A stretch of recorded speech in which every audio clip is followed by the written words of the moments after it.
In today's tutorial, I'm going to show you how to turn ordinary cookies into these gorgeously detailed, fashion-forward, edible sandals inspired by Betsey Johnson. Be sure to check the description for recipes, product links, and free downloads.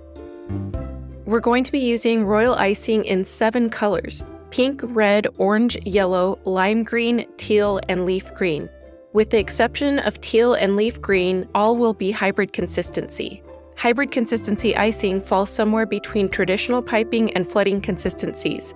It means that you can do both tasks with the same icing. Because of that, it's really important to take time to achieve the right consistency. When mixing hybrid icing, I want it to kind of maintain some of the dips and hills as I pull my knife or spatula through. But if I give my bowl a bit of a shake, I want everything to settle into a nice, smooth surface. One of the best tips I was given for controlling icing consistency is to use a misting spray bottle to add water a little bit at a time. If you add water with a measuring spoon or even a dropper, it's really easy to oversaturate your icing. The spray bottle allows for much better control. For our leaf green and teal icings, we want very stiff consistency. After mixing your food coloring, test to make sure the icing holds a stiff peak. It shouldn't curl over at all. Check the description for a complete list of supplies for this project. Before I begin decorating, I almost always start by outlining my design onto the cookie. I'm just freehanding it today using a gold edible marker from Sweet Sugar Belle. First, we're going to paint some of the details using food coloring. For this design, I'll be using Sugar Art powders in dogwood and chocolate, white poppy paint, and Sugar Art color solution for mixing and diluting. For my base color, I'm mixing dogwood with color solution and a bit of white to help with opacity. I'm aiming for good coverage with the first coat of color if possible. I'm painting this inside portion of the heel with my dogwood mixture, then I'll add a bit of white highlight and chocolate shadow. Next is the insole. Again, base out with dogwood, then add a chocolate shadow to the center, followed by white highlights. Then this inside portion of the strap. No highlight here though. Next, outline and flood the heel with orange royal icing. I always add a bit of extra icing in the center to make sure my shapes stay nice and puffy. We want each of the flooded sections to dry a bit first before moving on to the next, so that they'll retain a kind of defined and separated puffiness. We're going to start on the wet-on-wet patterned section next by outlining and flooding this little bit with pink. Use a scribe or toothpick to tidy the edge. Then pipe a strawberry-ish shape with red. Then add some leafy bits using lime green. You can use your scribe to quickly adjust the shapes a bit while the icing is still wet. We're going to continue the same pattern on this side of the shoe. The goal with wet-on-wet piping is to create flat, solid colored designs. So you want to work at a somewhat quick pace so that the base icing doesn't crust over before you finish. Also, keep in mind that we'll be outlining the strawberries with an edible marker later on, so you'll have a chance to further refine them at that point.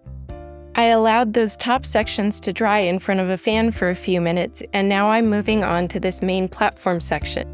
I'm following the exact same process, just flooding with pink, then adding the strawberry shapes and leaves. And again, I'll let this piece dry for a bit before moving on.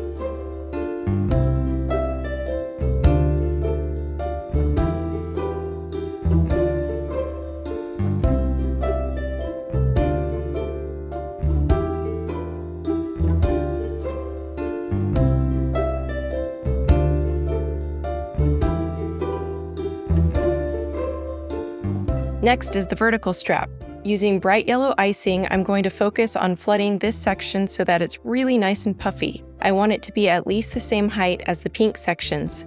Once that dries a little, go ahead and outline and flood the ankle strap as well. To define the edges of the platform, I'm using a detail brush and white poppy paint to add a line of highlight, and on the heel area too. Then I'm going to use Master Elite Black from the Sugar Art mixed with a little color solution to outline those painted edges from earlier. I always like to exaggerate highlights, shadows, and edges. It makes for extra bold designs. I'm going to let all of this dry overnight before moving on. I'll be using a drip color fine liner black marker to add outlines and details. This pin has a very fine nib, which is why I allowed all my icing to dry overnight. Otherwise, I'll run the risk of poking a hole through the surface. Now I'm tracing around all my strawberries and leaves and adding a few seeds to each strawberry. Here's where you can refine your shapes if you feel the need.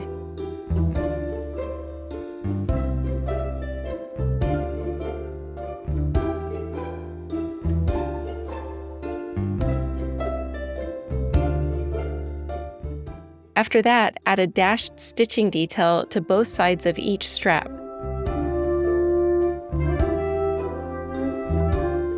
Then add buckle holes to the ankle strap.